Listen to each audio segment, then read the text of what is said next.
Like, most of the time angry at myself. I spent years hating myself, thinking that, I'm not normal, I'm not like the other kids, I'm always getting into trouble and I don't know why, not making as much friends as I can, and I don't know why I can't speak to people properly. Like, I can't understand cues. I didn't even know what the word banter was until I was like in my mid-teens. You have close friendships? Yes, I do. It took me a long time to find it. I find that having a very close friend is a very rare thing. It can be very rare. And for someone to not judge you, but listen to you, and to just be very down to earth and just not think, to panic at everything all the time. And funny enough, I met someone at an audition, going to an audition, and this person just immediately, she just accepted me for who I was, and I didn't even have to open my mouth at first, which was actually brilliant. And now she's one of my best, closest friends today. What do you like about acting? Acting for me, because when I was a young child, because I couldn't speak properly, I would look at the TV or look at pictures, and I would mimic the cartoons. I would copy the voices and singing. I would dance, copy everything. And the fact that I was mimicking it so well, and I read up about, because I wanted to learn about Asperger's syndrome and autism, that there is an aspect where if we really love something and we aspire to do it, we'll work 110% on it.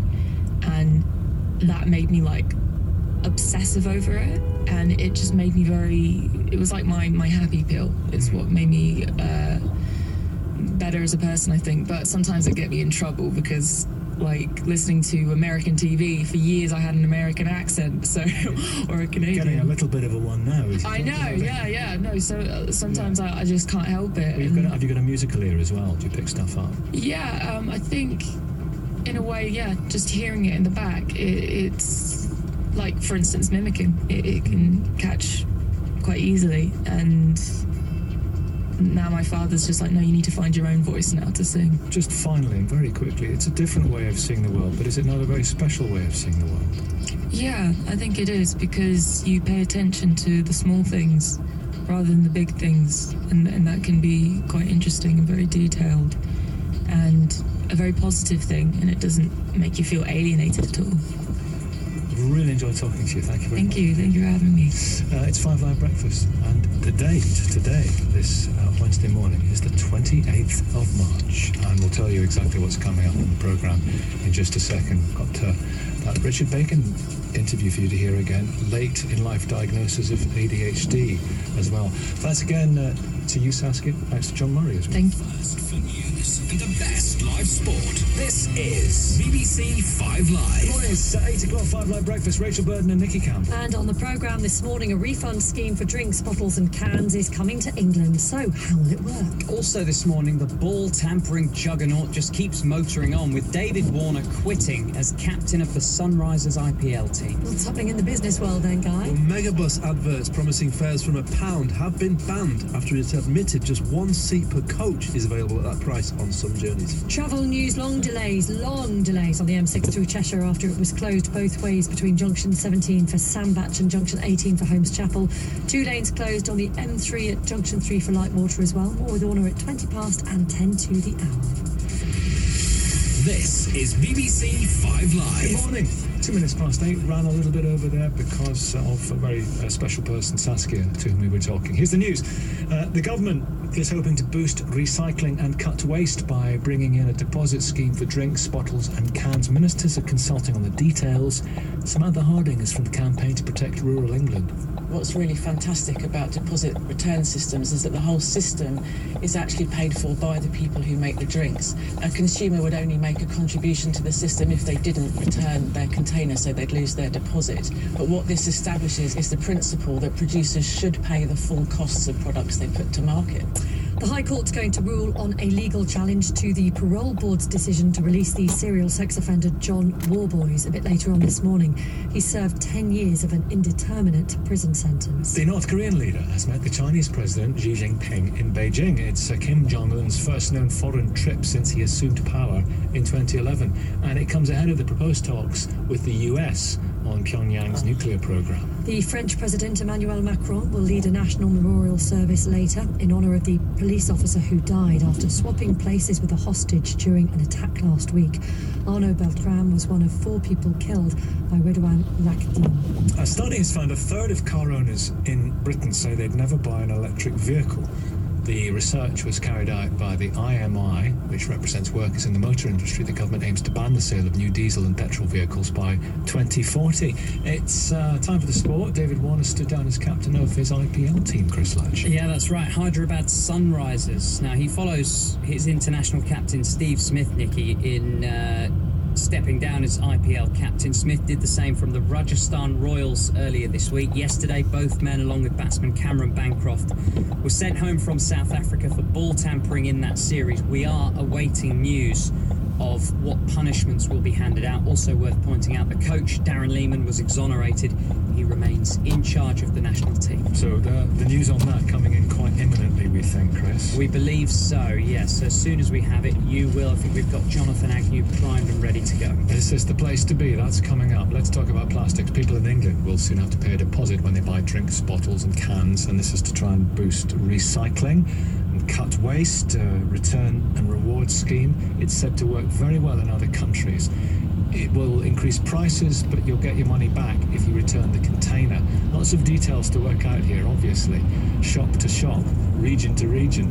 And it's expected to cover, let me see, single-use glass and plastic bottles and steel and aluminium cans.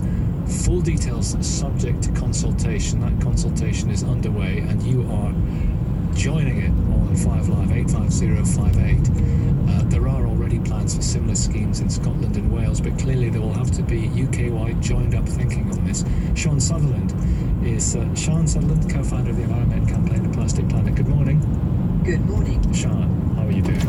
Very good, thank you. What's your reaction to this? Well, what a great day. And we're really encouraged that Michael Gove is stepping up to the plate and announcing this, because we need to do something. We all know now we need to do something to wean ourselves off our plastic addiction. And it's time, I think. The last 12 months have really proven to all of us our waste management system isn't working. The way that we're packaging our food and drink, it isn't working. We're contaminating the planet. We've seen what we're doing to the oceans. So anything that we can do now to start to reverse this has got to be a good thing. What's your message to the plastics industry, some of whom say, yes, we're doing all we can, but this is going to cost jobs? I don't know why it would cost jobs. There are so many other materials, and there is no reason for this to cost jobs. Apart from anything, there's a massive industry opportunity here in recycling, because at the moment we don't have the infrastructure here. It's only until January of this year that we were actually sending 2/3 of all our plastic rubbish to China. So many of these initiatives that we're now talking about are the result of China saying, we don't want your plastic rubbish anymore. You deal with it.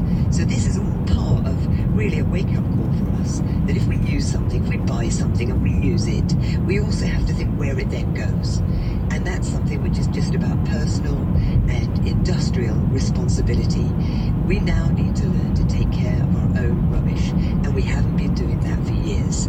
There's a conglomeration of plastic waste and rubbish and detritus floating around the Pacific Ocean, and it's the size of Texas, just about. It's actually worse than that. It's actually far worse than that, because there are areas, exactly as you say, where there is more plastic, but it is everywhere. And if you look at, there's the Volvo Around the World Ocean race happening right now. One of the boats is actually called Turn the Tide on Plastic. They are collecting plastic samples as they go around for the 9-month race in the most remote places in the world. And there is plastic everywhere, and it goes 6 miles deep. So we have to stop. And so our message... Is it too late? Well, I don't know how we're ever going to clean the oceans up. So the least we can do now is stop pumping plastic into the oceans. And even stop pumping it into our land. That's a whole conversation that really hasn't started. We've done this to the oceans, what have we done to the land? Exactly. But what about other countries? There has to be a global... I want to take it back micro in just a second, but macro, there has to be a global response to this, doesn't there? Are enough countries stepping up to the plate? Developing countries, do they get it? it was so interesting. Only yesterday, I had a call from one of our guys who was over in China, who said the Chinese are all over this. The Chinese are desperate to do something about plastic, and our campaign is all about opening plastic-free aisles in our supermarkets, so that at least we, the customer, if we want to change, we've got a choice. Which right now we have no choice. And I get this call from China saying the Chinese are really interested in coming over, seeing our plastic-free aisle. The first one is in Amsterdam, and introducing this in China. So all this misinformation that you hear of, most of the pollution comes from 9 rivers, mainly from Asia. Let's remember who sends all their rubbish to Asia. It's Europe, it's the US. And us thinking that nobody else cares about it, it is wrong. The insidious nature of plastic is everywhere. Everybody knows one man's rubbish is another man's problem now. Even in America, where we know Trump is not the biggest environmentalist of all time, but even in America, there is a big campaign starting there now, which is introducing a plastic-free aisle in the country's biggest supermarket chain. So this is contagious, and it's because it's coming from the people. This is not coming from governments. Governments are responding because it's what the people want. Trump is not the biggest environmentalist of all time. That's an uncontentious thing that you have said that. What about buying a bottle here, a bottle of water? I make the trip quite a lot, Inverness to London, so I get double bottles of water in Inverness to drink on the way down, and I get down to London. Should I be able to return them to any shop? How would that work? I think you should be able to return them to any shop. And obviously, the whole thing about drinks on the go, and particularly plastic bottles on the go, is one of the major plastic pollution culprits. The system has got to work in that way, hasn't it? Wherever you are, you're on the go. You might not be in a supermarket. You've got a single bottle. How do you get your money back? And that's the kind of system that we need to put into place. So I understand it's not going to be easy, but none of this is going to be easy, but it is essential. It's also a little bit of nudge theory, isn't it, Sean? That if you let people know that they are paying extra for that bottle, they might be less inclined to buy it. It's a bit like the 5p charge on plastic bags, which is nominal, but has encouraged a really significant change in our behaviour. That's so true. That's so true. And that's why I think we have to have, to be honest, a big difference between what is the charge of a plastic bottle that is not often recycled and is the big culprit in pollution, and what is the charge on aluminium and glass that are already highly recycled. One can become another can. A plastic bottle rarely becomes another plastic bottle because it's fundamentally the wrong use of that material. If you were in a room with Michael Gove, would you A, hug him, B, shake his hand, C, thank him, or D, berate him and say, how's this going to work? I'd probably A, hug him just because I'm a hugger. Not just a tree hugger, but a hugger, right? Okay, yeah. I'm a hugger. I'm a tree hugger, yeah, go on. But I would hug him, and then I'd say, okay, how fast can we do this? Because now is the time for action, and I cannot tell you how many meetings I've been to where you've got all the industry heads saying, yes, let's agree that it is right for us to start to talk about taking action. What is all this talk? We now know what we've been doing.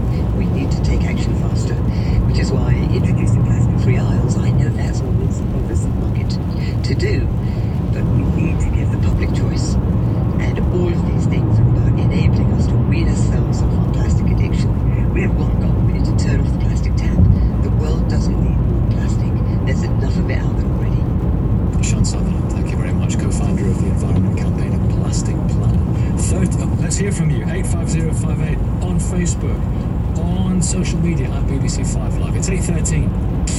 This is BBC 5 Live on digital, online, smartphone and tablet. Just one text on that last comment, the world doesn't need more plastic. This from Brian in Glasgow, who says, there is still a future for plastic. For example, in the NHS, it runs on single-use plastic for infection control purposes. Lives are saved every day by plastic syringes, gloves, vials, etc. and so on, says Brian. So that is one aspect of all of this, excuse me, to make me think I was in there yesterday having a procedure.